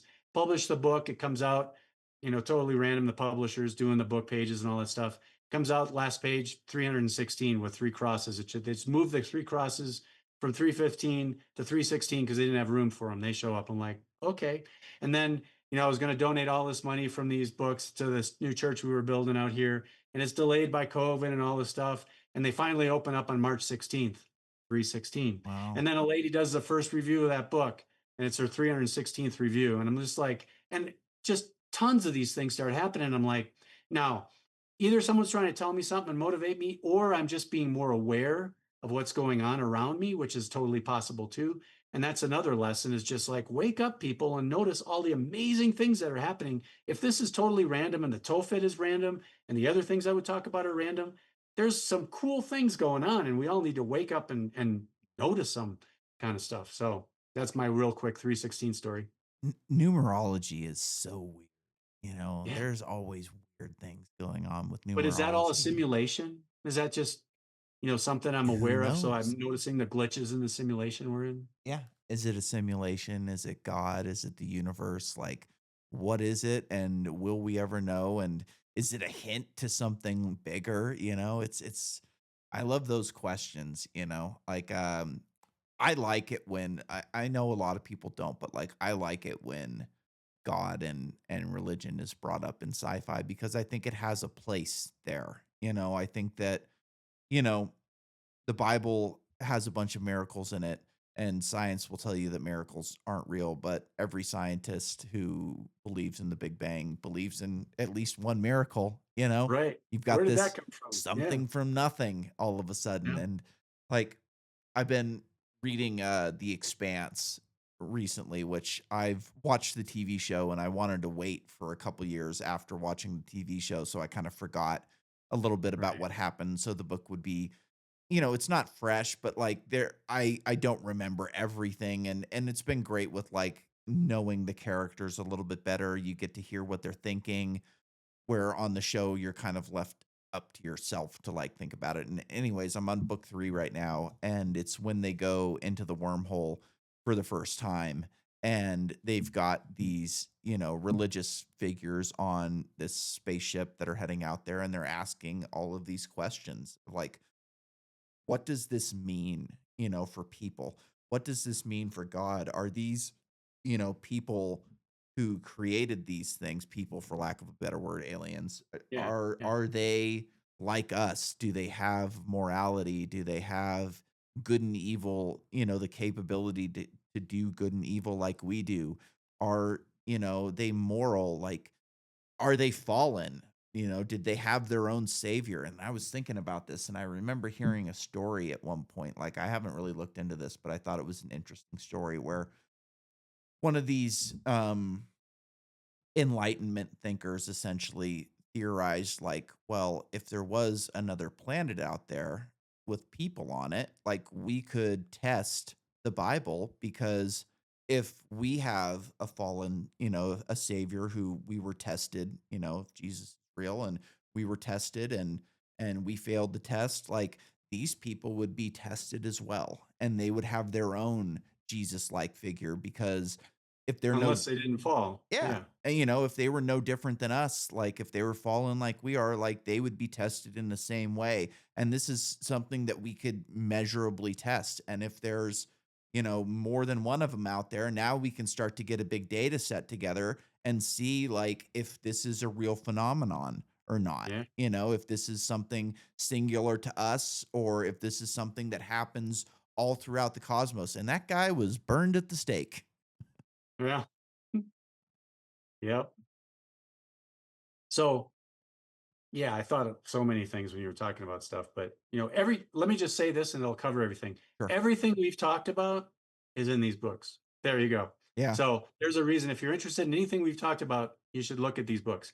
But one of the characters in the books, her name is Trinity, and she's on one of the covers by the book Trinity. But I won't get too deep into it, but she's human, she's tech, she's got some AI in her, and she's also something that's not human. So it's kind of a creature kind of thing. Yeah. And so one of the things that I explore in this thing is, is having a little bit of human enough in you to basically be, saved, Yeah. like we were talking about with Jesus, or, does that violate everything? And people now would talk, I mean, you talk to pastors or anything else, they probably be like, well, Jesus was human, he came to save people, but, is that beyond God? Is a consciousness like an AI that accepts that, say Jesus is their savior, and is it for us to say, no, you can't be saved by that because you're not human, whatever. So that's, I explore a lot of different things in these books that are maybe like right on the edge or on the fringe of everything. So just another thought just to throw Yeah. out there. Dude, cyborgs are so interesting because, like, I don't know if you've heard of this or not, but there was like this painting that was found by, I think it was a Michelangelo painting. And it was damaged. It was very heavily damaged. And then so somebody restored it. But in the act of restoring it, they kind of stripped away a lot of it and they had to get rid of a lot. So basically, by the time this thing was finished, only a small percentage of the painting was actually the original. So, like, is it the original? You have the same Right. analogy with a boat. A boat gets into a wreck and you replace this and you replace that. And after 20 years, there's no original parts left on the boat. It's all redone. So, is it the same boat? So, like, Right. you can extend that to a cyborg or an android and say, what gives us a soul? What makes us an Right. individual soul? Like, is it are these machines, quote unquote, Right. capable of having a soul? And like, I'm of the opinion that like I'm not sure that we'll ever be able to take a human consciousness or a soul and put it into a machine. Like, first we would have to figure out what it is. Like right now Yeah. we don't even really know what consciousness is, how it's generated. Like And then if we did find out what it is, how are we gonna isolate it and then move it over to a machine? So, like, I'm not sure that that'll ever be possible. I think it's possible that we could create a facsimile that's very similar to the original, where you could kind of scan somebody's memories in some way and, upload Mhm. those onto a machine of some kind, but at that point, like, is it the same person? I don't really know, you know? Right. If we And can take those molecules or that biology we were talking about before and kind of mix it with robot technology yeah, where the computer is thinking through cells that are human, and we put that into a robot, is that human? If we take just a brain and we can just make the brain work inside of a cyborg like yours or mine, yeah. would that be enough of a human, or have we somehow take stripped the soul from us? Or Yeah. yeah, I mean, your stomach has neurons in it, you know? yeah, Like, your yeah, stomach thinks, like, you have this microbiome living inside of your body that is, not you, but at the same time it is you because things are working together. You know, the mitochondria is a very weird thing that, like, we yeah, still don't really understand how that became part of a cell. Like, to me, if we were created by something, if the engineers from alien movies came down to Earth like they did in Prometheus and right, yeah, dropped that black goo into the water and allowed life to go crazy, was that black goo mitochondria that just right, inserted itself into individual cells? And, like, you know if, let's say, we have these advanced nanites and you put nanites into your brain, and over time it changes every neuron into your brain into an electronical synapses of some kind, and right yeah, before you die it changes the last one, and all of a sudden, oh, I didn't die, I'm awake again. Like, is it still you? mhm, How are we ever going to know if your soul survives outside of the body? Is it capable of moving over? Like, the you can take this into, like, the transporters in Star Trek. Like, I always yeah, found that to be very interesting. What are yeah, you doing there? Are you destroying one body and creating another in a very advanced 3D printer that just, generates something out of what happens to the soul in that in between part? If you're right, going light years apart, like, is it traveling faster than the speed of light to go from one spot where you enter the transporter to another? Like, these are all very interesting questions that I wish, like, Star Trek would have, kind of addressed yeah, these things, because there's so much there rather than some of the bullshit, especially with the newer ones that I'm not even watching, that, there's so much that they could explore that they just leave yeah, on the or at least table. touch on, yeah. Yeah. Yeah. Even if they didn't answer it, just, I mean, there's so much they could have, from a storyteller's point of view, gone into that would have been really interesting for people. You don't have to answer it. You just leave it there, Yeah. but at least touch on it. Yeah. Yeah. But teleportation, if they teleported those photons, is it the same photon? When you teleport Captain Kirk, in the transporter to the planet, wouldn't that have just made, I mean, if they broke him down and rebuilt him, wouldn't that have got rid of like every bit of decay that he had in him? So that he's brand new again. So Yeah. now he's going to live forever, kind of deal. Just keep transporting and you're good to go. Yeah. I mean, yeah, so many thoughts. Yeah.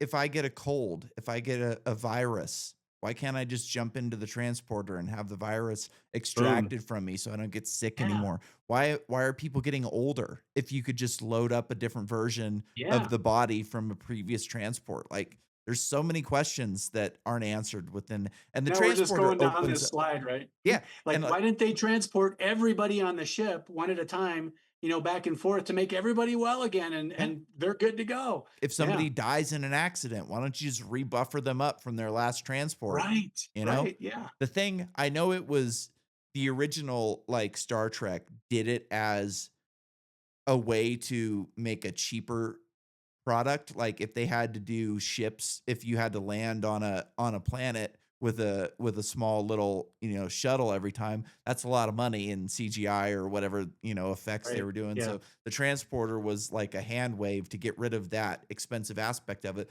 But I feel like they just never really explored the thing in a way that they should have. Like, Yeah.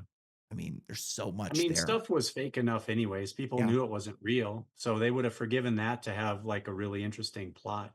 Yeah. I think a lot of the stuff that we were talking about, mainstream television and movies are afraid to touch on. Like, they don't wanna touch on God or souls or any of those types of things, like, Yeah. they're kind of appealing to atheists in a lot of ways, and I Well, think here's that's a another plug. mistake.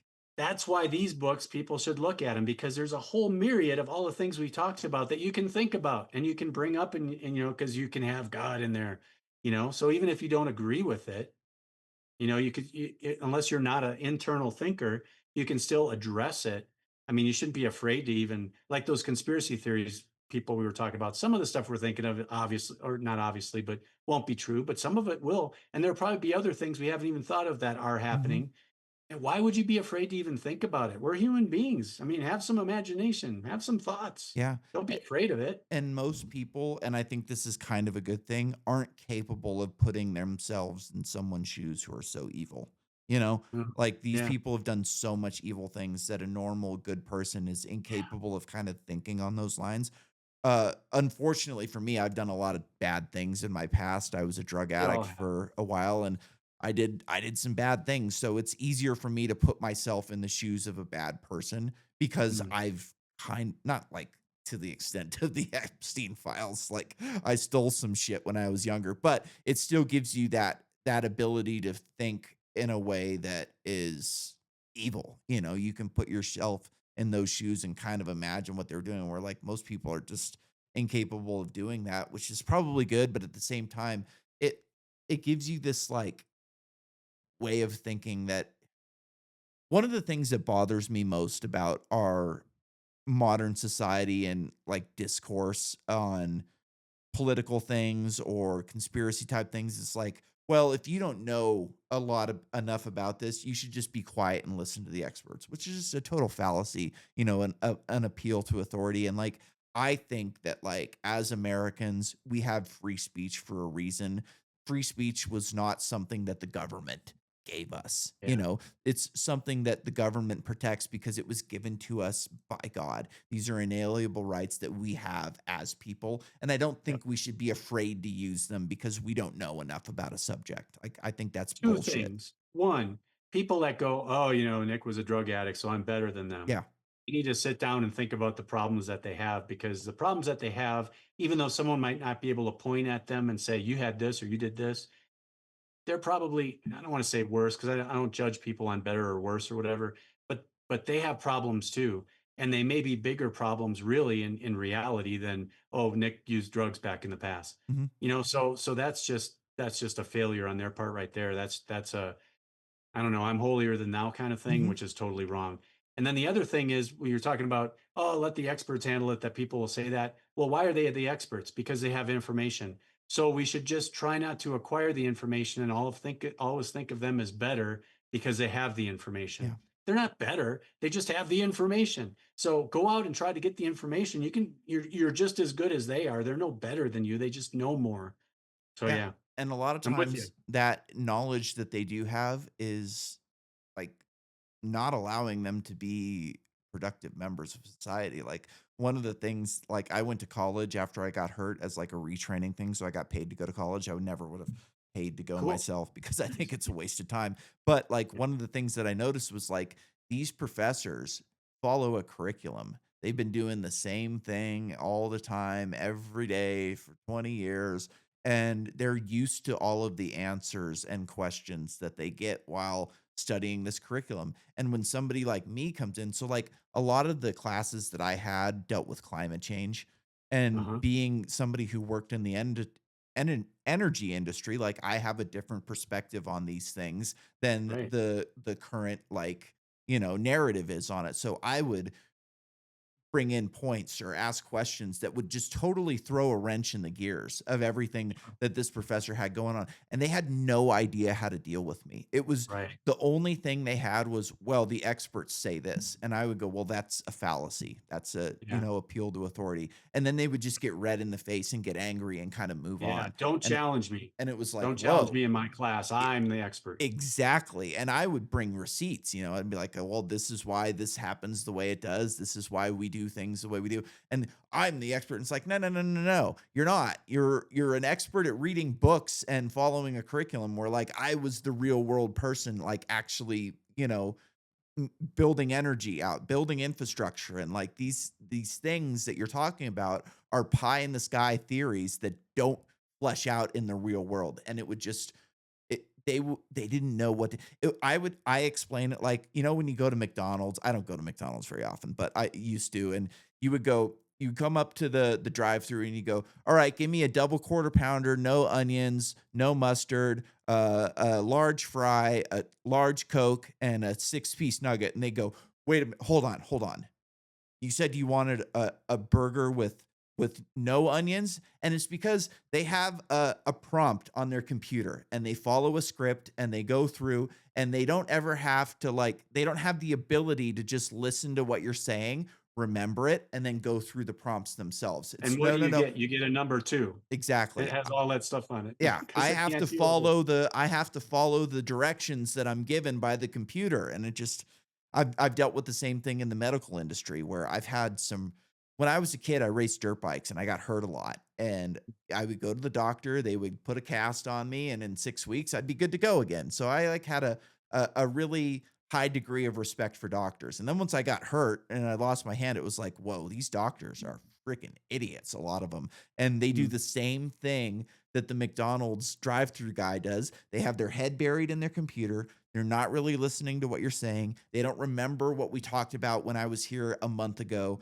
And it's just follow the directions on the computer. Here's the medication for the problem that you're having. Oh, wait, we can't do these medications together because the computer tells me if we give these together, then you might have a problem with this or that. And it's just, it's so frustrating to see that when people aren't capable of thinking critically and just taking in the information that's given to them and to just yeah. sit back and think about it for a second and go, huh, does that make sense or doesn't it?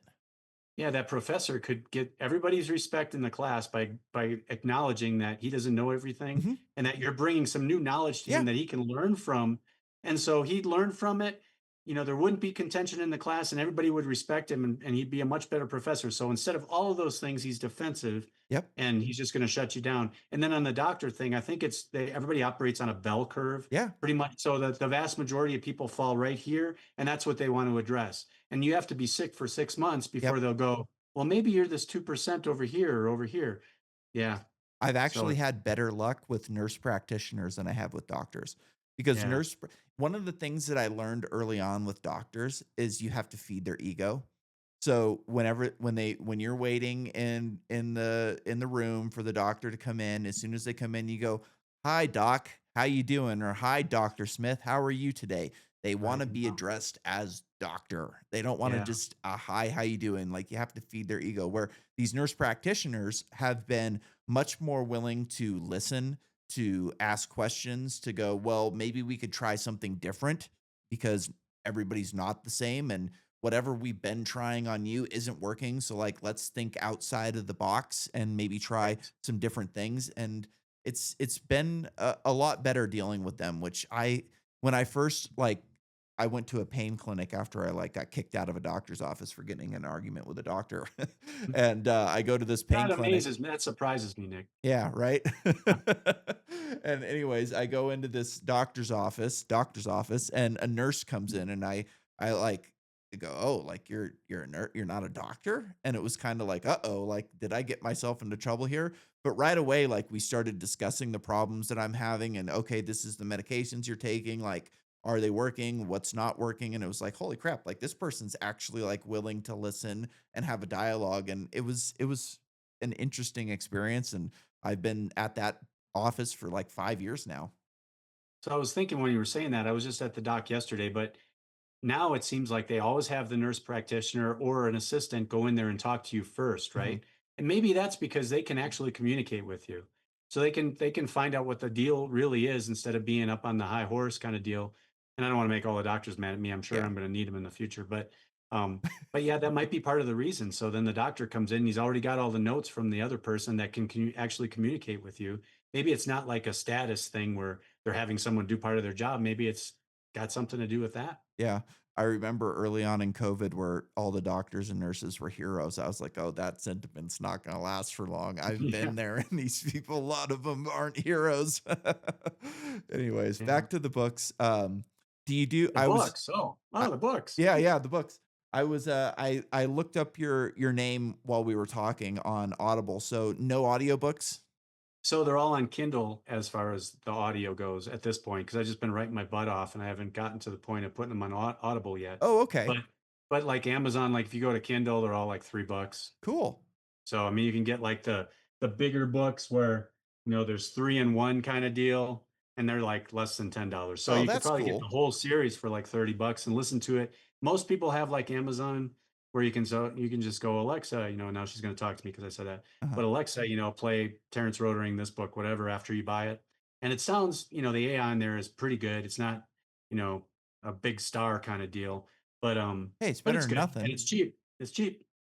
That's So cool. So one of the things I've noticed recently about, like, Audible, because I listen to most of my books, I don't read a lot of them, like, on the screen, but yeah, when I started listening to audiobooks, like, I don't know, it's been, like, 10 years now, um there was a lot less audiobooks on Audible. Like, it was kind of slim pickings, and I think a lot of that had to do with the technology to create an audiobook has gotten a lot cheaper in the past 10 years. It's the same with our podcast now, as somebody who wants to be, a narrator can buy a cheap microphone, they can build a studio in their closet, and they can kinda just hammer out a book in a couple of days, and before that, before this equipment kind of became mainstream and easy to buy, like you had to be an established writer in order to be able to like get a good enough what's the word I'm looking for? Like production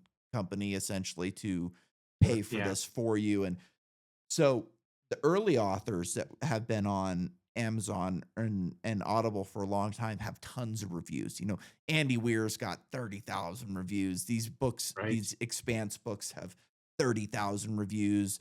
John Scalzi, Larry Niven, like these established writers that have been around a long time have a ton of reviews. And a lot of times their books get pushed when you open up the front page of Audible. I have noticed lately that they are showing more smaller writers, but it seems like the world of getting like 30,000 reviews is gone. Like that's not Yeah. happening for Unless you can get on Amazon or one of the big, Netflix or something, and you have your yeah. series, like you said, The Expanse, and then everybody's watched it, and then they're Yeah. like, "Oh, I can go back," and then tons of people buy the books or whatever. Yeah, but for the most part, like, now reviews are a lot less, and, like, even some of the established writers on their new books are getting, like, 10% of the views that they got, on their earlier stuff, and, like, has that review process been difficult for you to crack? Like, the guy I was talking to, the other day about Cyberpunk, like, he was talking the same thing, like, it's hard to get people to review the book,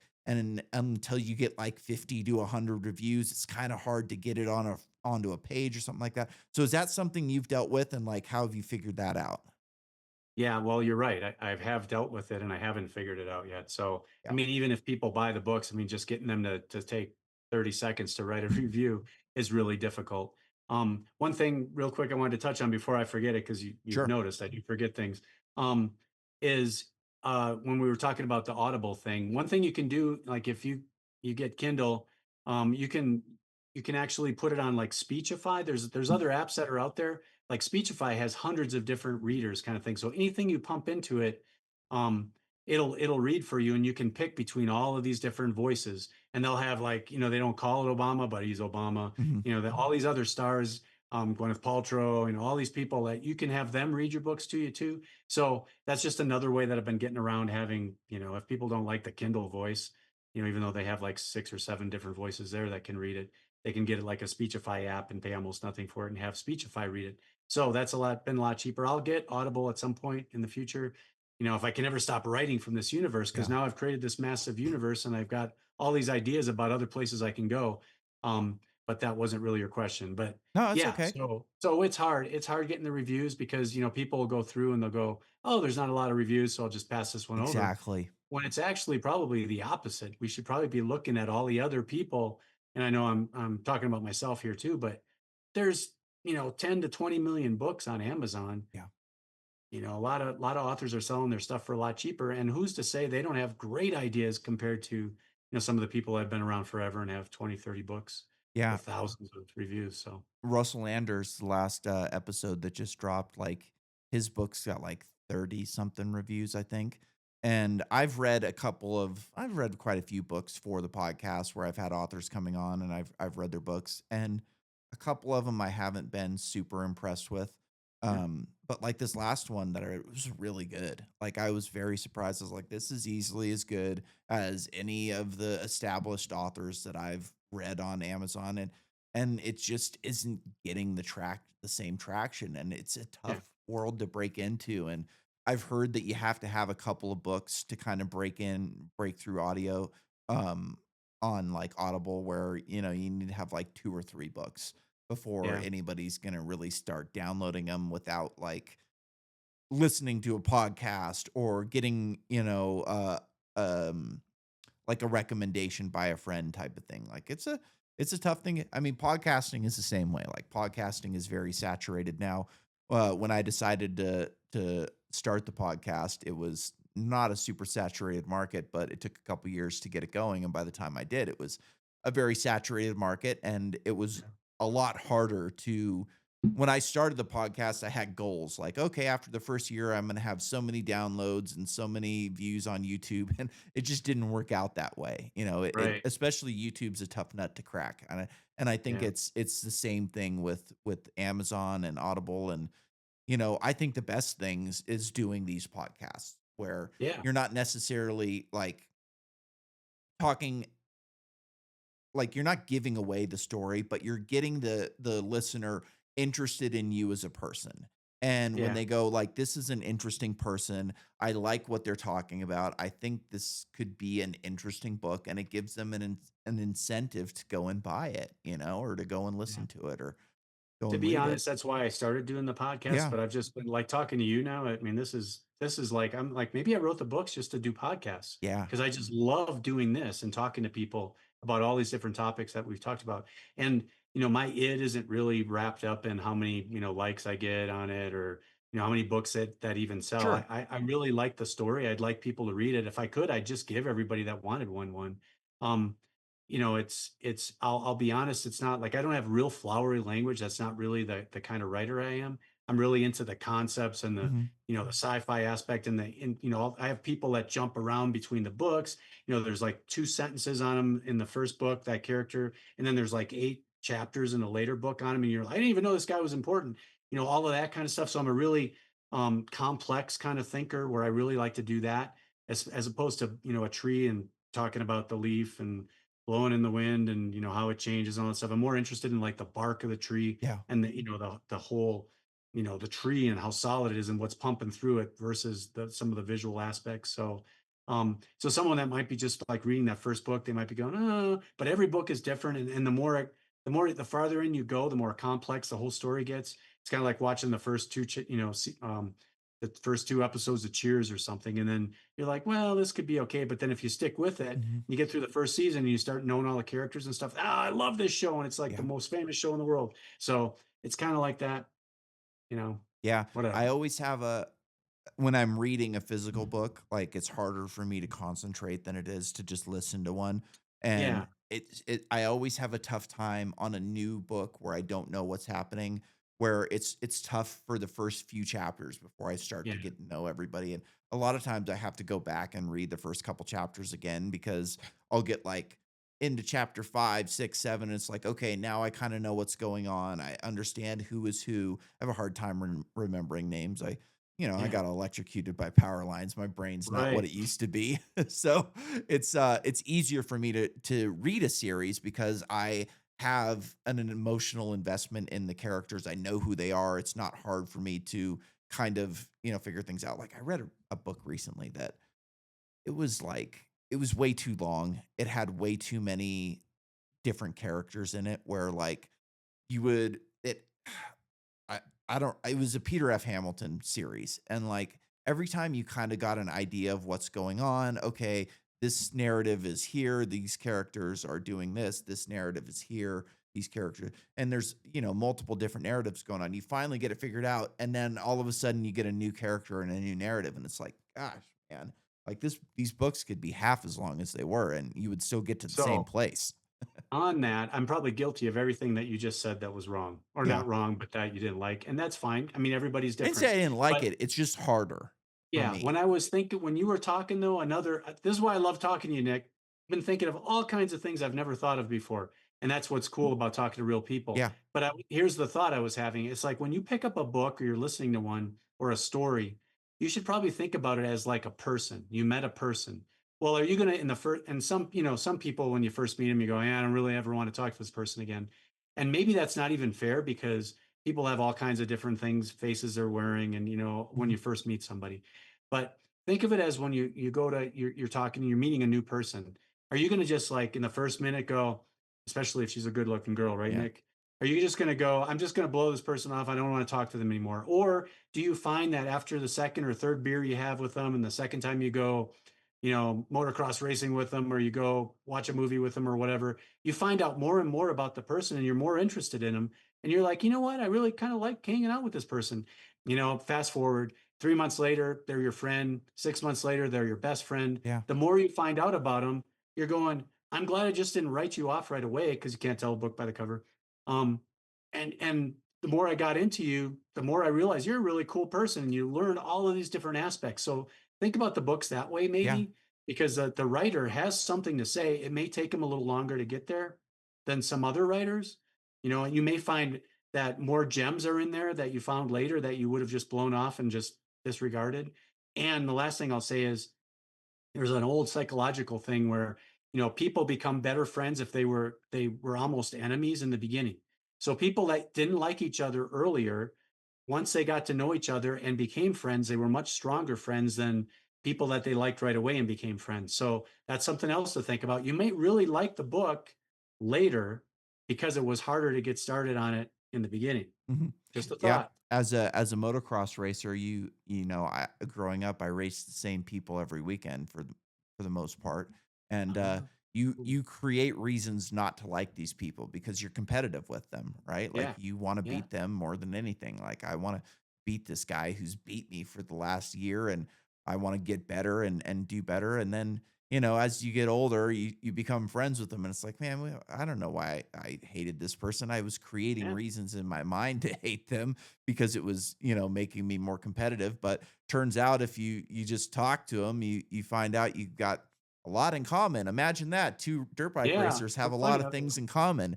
And if become friends, now you can train with each other and push each other to be better rather than me just chasing you or you just chasing me. Like, we can go out to the same track during the week and push each other to be better. And some of my best friends are people that I, never talk to. Like, a lot of times you just don't even want to talk to them because deep down you do know that, like, you would be friends with them if you talk to them because you're Right. doing the You don't same want thing, yeah, Motocross yeah, is different than football.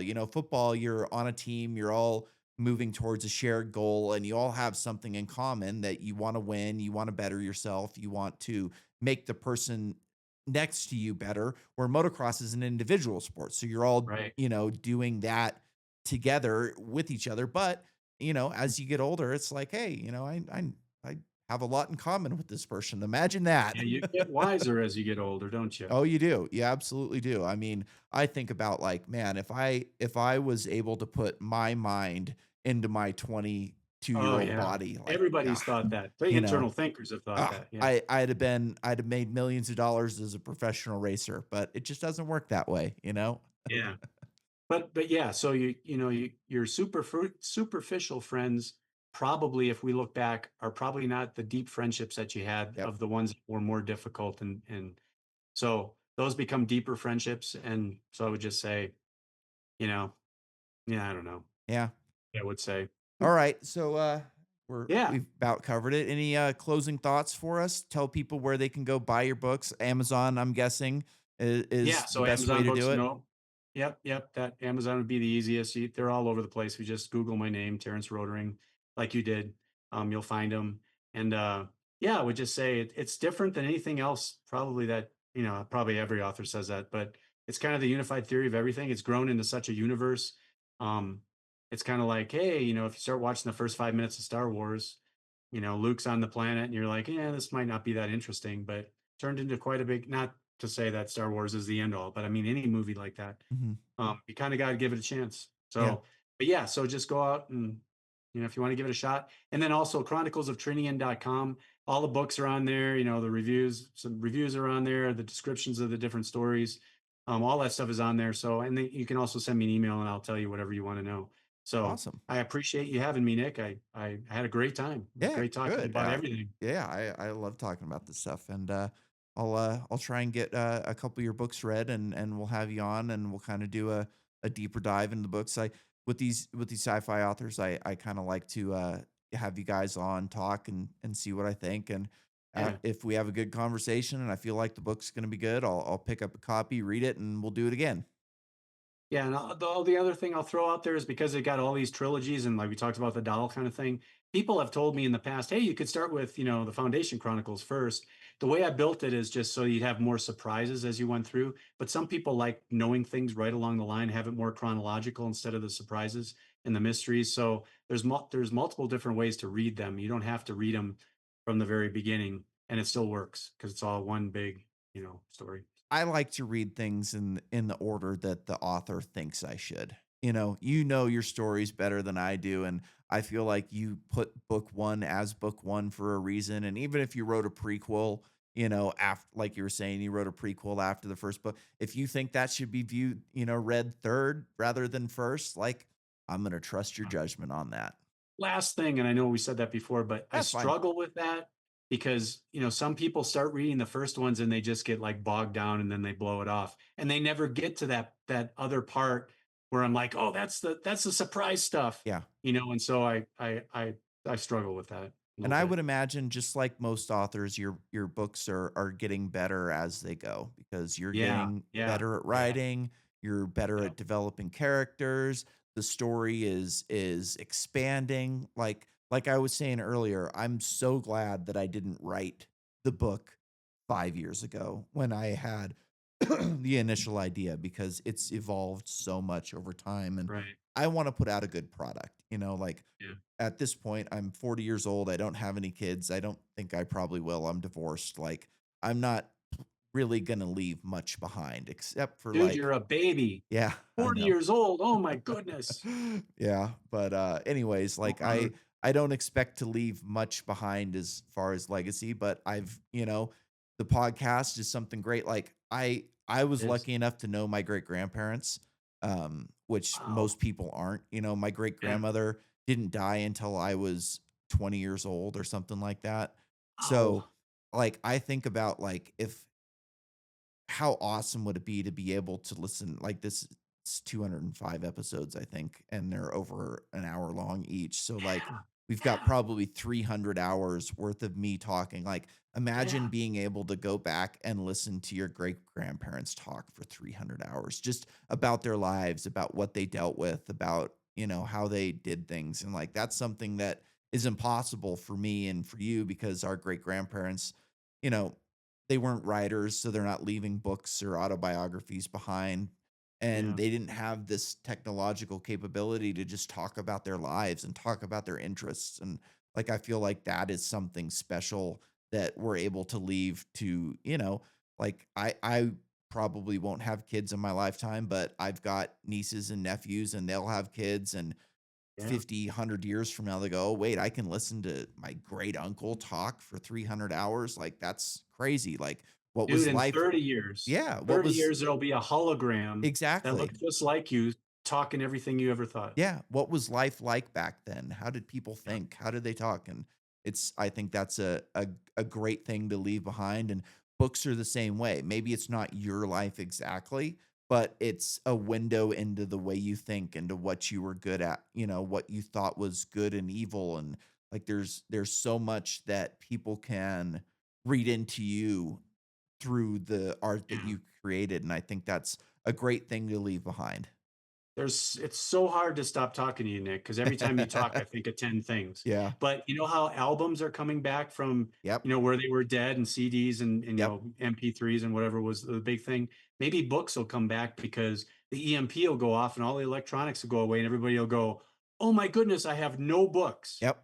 You know? I Or have or tons of books in my house for that yeah. exact reason. Did As you ever see I'm sorry. I was gonna say, as a lineman, like, I know how delicate our power grid is and how Yeah. one burp from the sun could wipe everything out. So I've Yeah, got and that's the big yeah. weapon now. That would be the weapon. Yeah, I've got sci-fi books, I've got, fiction books, I've got books on how to build micro power reactors, like, I've got all kinds of different Awesome. stuff, and I think, like, that could be currency in a world where there's no electricity, like, books could be currency in some way, you know? I promise this is the last thing I'll interrupt with Yeah, because go you've picked ahead. me over and I'm so thankful. I appreciate it.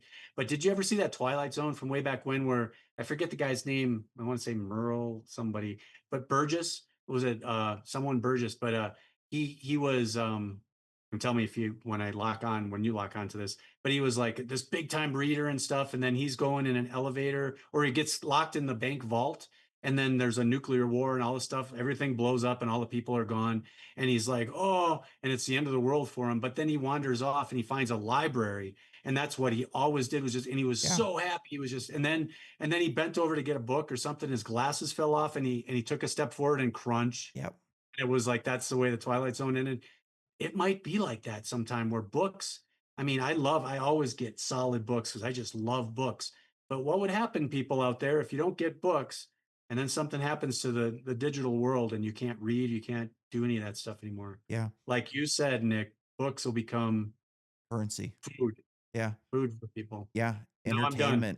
entertainment. Like, as a kid, I hated reading. I hated school. My teachers hated me. I hated them. Oh, The books gosh. that they had me reading were awful, and I had no interest in reading them. So, like, Yeah, if I could go back and tell 10, 15-year-old me that, "Hey, in when you're 30 years old, between 30 and 40, you're gonna read 300 books," I'd say, "What? Like, what is no, there's no freaking way. Like, I hate yeah, reading. I hate books, and it's changed a lot. And it's, for me, I barely watch TV anymore because I feel like books have so much more to them than a TV show or a movie I do. does. Like, Sure. there's so much richness to them compared to the surface level crap that they feed us on TV. And Right. I still watch sci-fi because I love sci-fi and I want to see the newer stuff. And like some of it's decent, but it's, It's very dark.